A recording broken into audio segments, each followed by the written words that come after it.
তো গাইস আজকে আমাদের ছাদের উপর চড়ে নিয়েছে বাদর। তারপরে আর কি গাইস বাদরগুলোকে হাঁকানোর জন্য ফাটাক করে আমি গেঞ্জিটা চেঞ্জ করে নিই গাইস, তারপর দেখাচ্ছি তোমাদের। তো ফাটাক করে আর কি গাইস গেঞ্জিটা চেঞ্জ করে আমি ছাদের উপর চড়তে লেগে যাই গাইস। তারপর একটু ছাদের উপর চড়ে নিই, আস্তে আস্তে চড়ছি গাইস। সিঁড়িটা এখন যদি ভেঙে যায় তাই সেই কারণে। তারপর আর কি গাইস ছাদের উপর চড়ানোর পরে আমার দিদির কাছে একটু তোমাদের বাদরগুলো দেখিয়ে দিচ্ছি গাইস। দেখতে পাচ্ছি এখন বাদরগুলো, ওই দেখো বাদরগুলো।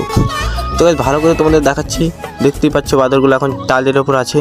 ওই তো একটা বাদর পালাচ্ছে, ওই যে আরেকটা বাদর দুটো বসে আছে, এখন কি খাচ্ছে ওরা। তো তোমাদের অত কাছ থেকে দেখালাম না গাইস। তারপরে আর কি আমার দিদির কাছ থেকে লাঠিটা নিয়ে ওদেরকে মারার জন্য বেরিয়ে পড়ি। তোমাদের 1 মিনিট গাইস তোমাদের দেখাচ্ছি আমি ভালো করে। তো তোমরা 1 মিনিট থাকো। তারপরে আর কি গাইস আমি ওদের পিছনে দৌড়াই। তারপরে ওরা কি পালাতে লাগলো।